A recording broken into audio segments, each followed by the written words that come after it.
Todo mundo aqui sabe o que é uma identidade digital, né? A gente vai falar especificamente aqui sobre proteção de identidade digital, mas um tipo de identidade digital que ninguém sabe que existe ou que a gente não liga ao fato de ser uma identidade, porque o mundo digital é diferente do mundo real. Uma identidade ela só existe, ou melhor, uma credencial só existe se ela interage com algo. Então, a gente tem o nosso passaporte para voar internacionalmente, o nosso RG para transitar no nosso país, enfim. Isso é a nossa credencial. Identidade é o que a gente é. Credencial é o que comprova o que a gente é. O documento é uma credencial. O documento no mundo digital é usuário e senha, ainda. Mas algumas outras coisas também. Aqui já teve a apresentação. E esse é um pouco do panorama dessas algumas outras coisas. Dentro da nossa empresa, universidade e até casa, a gente tem, na América Latina, uma proporção de uma identidade de pessoa para cada 45 identidades de máquina. E a gente vai falar da identidade das máquinas. Porque no mundo real, uma cadeira não precisa de um RG, porque ela não vai a lugar nenhum. Ela não interage com nada privilegiado. Identidade é uma tríade de 3 elementos. É a identidade, é o privilégio e a autorização que o privilégio que você tem te dá para executar alguma coisa. No mundo digital, coisas têm identidade igual ser humano.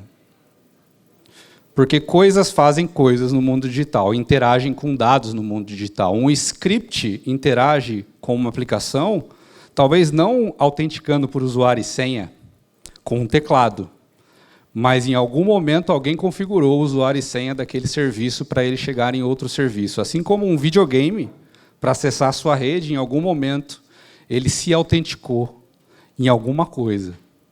Coisas no mundo digital têm identidade e são passíveis de um acesso externo. E, aliás, eu fiquei 6 anos fazendo pentesting, e, em 80% dos casos, a forma da gente conseguir entrar na empresa não era pelas identidades humanas. Era pela impressora que tem uma senha há 20 anos no mesmo ambiente ali.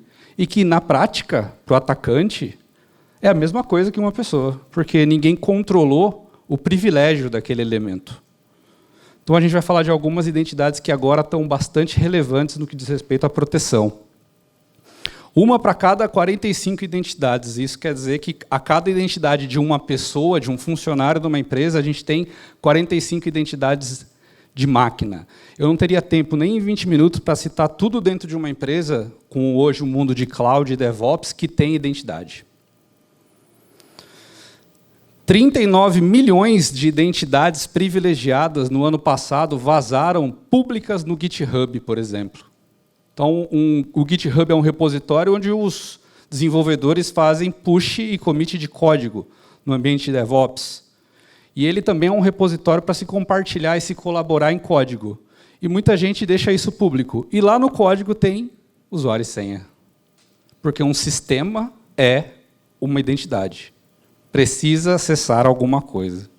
Ele precisa de uma credencial. E o desenvolvedor não entende que ali dentro tem um usuário e senha de um banco de dados, de um Active Directory, de um SAP, sei lá.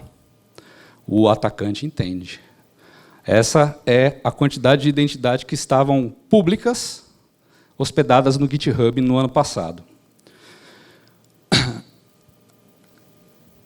Esse é o caos que a gente tem hoje a nível de uma visão sobre tudo aquilo que pode gerar identidade, né? Olha o tanto de ferramenta, até de cibersegurança, que por si só não são pessoas, não respondem a nada, mas têm identidade. E têm privilégio, na maioria das vezes. E, na grande maioria das vezes, esse privilégio foi cedido e nunca foi revisto e pode estar inadequado com um conceito muito importante de proteção de identidade, que é o que guia todas as boas práticas de proteção de identidade, que é o conceito de privilégio mínimo. Ou seja, o Zero Trust, ou privilégio mínimo, tudo isso faz parte de um mesmo preceito, né, de uma mesma essência, que é você prover acesso a uma pessoa, a algo, somente ao que ela precisa, quando ela precisa. E não nada mais. Né? Então, por que um usuário teria acesso a de mim num Active Directory ou num servidor importante? Essa não é a única pergunta hoje em dia. É por que a minha ferramenta de DevOps tem essa senha, esse usuário e senha, essa credencial, que, se alguém logar no sistema, vai ser como se fosse uma pessoa.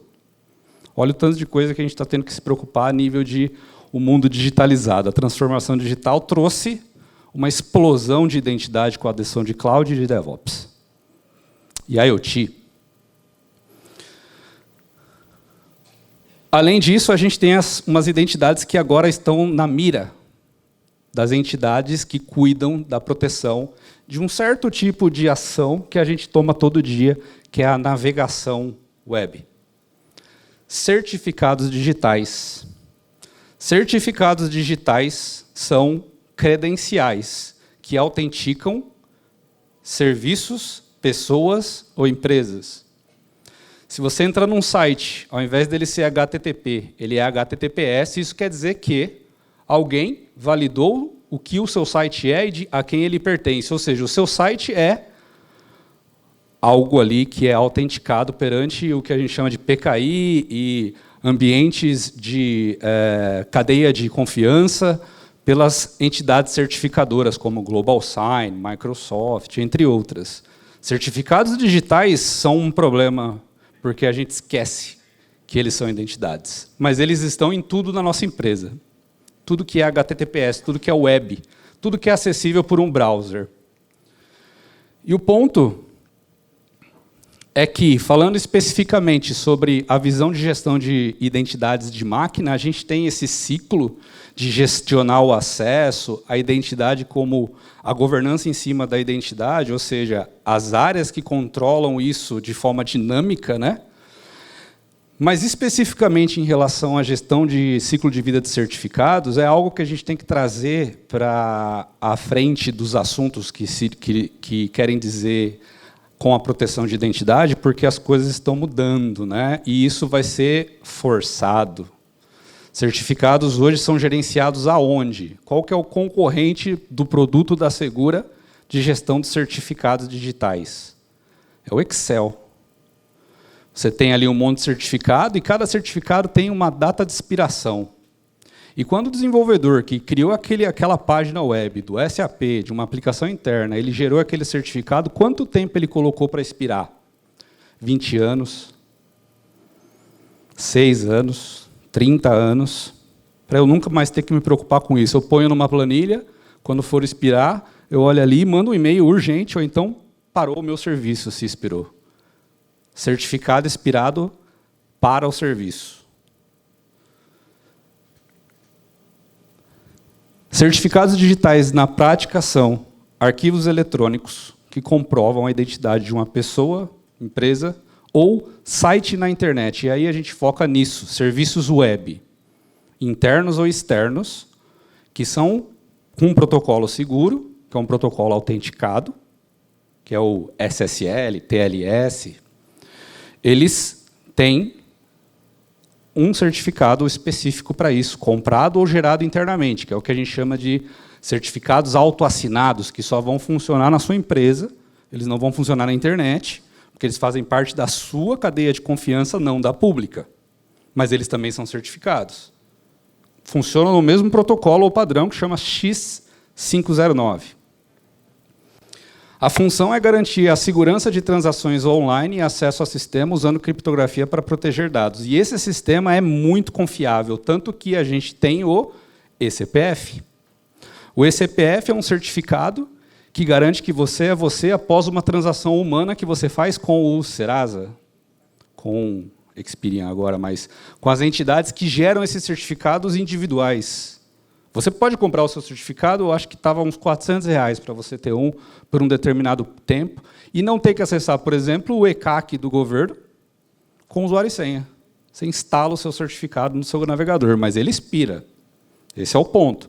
O eCNPJ, para você transacionar como empresa, através do seu contador, através da sua área financeira, também você compra. E ele também expira. Mas o ponto é, os certificados de serviço web que você consome por HTTPS ou que você provê, interno ou externamente, eles também têm um certificado. Esse é o certificado que agora está sob escrutínio das principais empresas que controlam certificado, que são os browsers. Mozilla, Google, Opera, Apple, Microsoft. Todas elas definiram que, a partir de março de 2026, a vida útil máxima de um certificado é de 200 dias, interno ou público.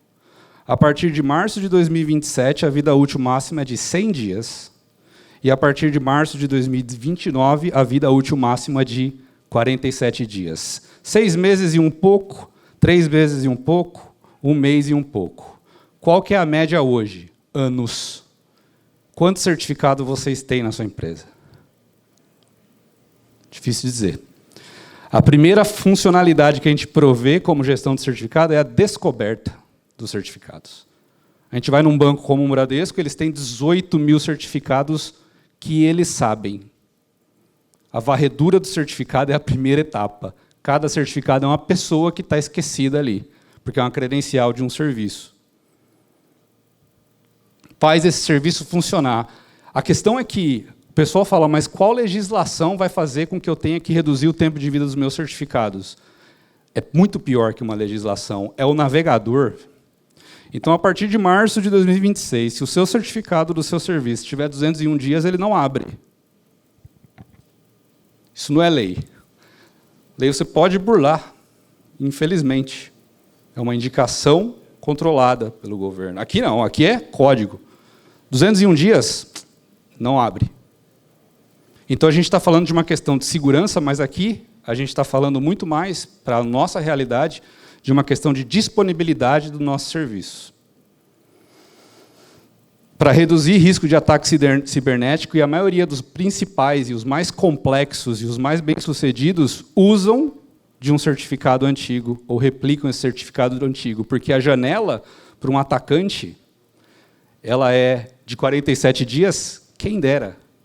É de anos, até ele conseguir replicar aquele certificado. Então, isso foi uma decisão proposta pela Apple, existe uma votação, são 37 empresas, AWS, não sei o quê, todas elas votam e eles votaram por aprovar isso por unanimidade. Então, isso passa a valer, a partir do ano que vem, no mundo inteiro, para qualquer navegador. Na prática, a gente tem todo esse ambiente, isso é mais ou menos uma empresa. E a ideia é você ter uma solução aqui no meio, que tem visibilidade de toda a identidade que você conhece, não conhece, e a partir do momento que você identifica, você traz o controle dessa identidade com automação para dentro dessa plataforma. Seja uma identidade de uma pessoa que está entrando para logar e fazer o seu dia de trabalho tradicional, logando no Windows, e aí logando no SAP, logando no outro ERP, logando no Office 365, até o seu administrador, que está gerenciando equipamentos de rede, bancos de dados, nuvens inteiras, como o Global Cloud Admins, até as identidades que estão travadas lá no código, no seu DevOps, que você muda isso para que toda a autenticação de código em runtime aconteça com uma chamada de API para essa plataforma. E essa plataforma fale, ok, você tem a autorização para chegar nesse serviço que você está me pedindo, com latência de milissegundos, às vezes até menos. Até o certificado digital, que está travado aí em vários sistemas e distribuído pela empresa, porque certificado digital é uma coisa que se estabeleceu nos anos 2000 e ficou muito popular a partir de 2010, com os browsers dando preferência até para pesquisa do Google, onde quer que seja, para os sites que tenham certificado. Isso foi muitos anos atrás. Agora, 90% da internet roda com certificados, e quando não roda, em alguns browsers, você não tem nem a opção de ir mais para aquele site que está aberto, digamos assim. Gestão de identidade de máquina é, então, a descoberta de identidade, a segurança aprimorada desses segredos, a gestão do ciclo de vida desses certificados, por exemplo, né? Então, uma coisa importante é a governança de certificado. Antes de renovar o certificado, ou a cada 20 dias, 30 dias, ele tem um dono. Esse serviço ainda existe? Eu preciso renovar? Ou está como 50%, 60% dos certificados no ambiente financeiro, por exemplo, funcional para um serviço que não existe mais? É um certificado válido, mas a função dele já não é mais feita, ele está parado, ele só é aberto para alguém atacar. Então, isso é a gestão do ciclo de vida. E a visibilidade das permissões nesses ambientes de nuvem que a gente sequer controla. A gente precisa de algo que entre lá dentro e traga informação para a gente, como uma plataforma de proteção de identidade, que também consegue se expandir para essa visibilidade de nuvem. A Seguro é uma empresa brasileira, fundada em 2003. Hoje é a única empresa que está no quadrante do Gartner, como uma empresa de cibersegurança, é a única brasileira que está no mercado de cibersegurança. A gente está em 70 países, e o foco dela é proteger tudo isso que eu falei, com uma plataforma que tem vários módulos e que permite essa jornada de... O meu principal objetivo agora é estar de acordo com essa requisição, e no ano que vem eu preciso gerenciar melhor os meus certificados. Vamos começar por aí, até você começar pelo famoso PAM, que é um conjunto de 4 funcionalidades, é o famoso cofre de senhas. Cofre de senhas pessoais, para usuários talvez não tão privilegiados, mas ainda assim que precisam de uma forma de automatizar e facilitar o uso de senhas fortalecidas, até segredos de máquina, cloud, DevOps e certificados. Certo? E a gente está lá no stand 4 para quem tiver qualquer dúvida. Obrigado.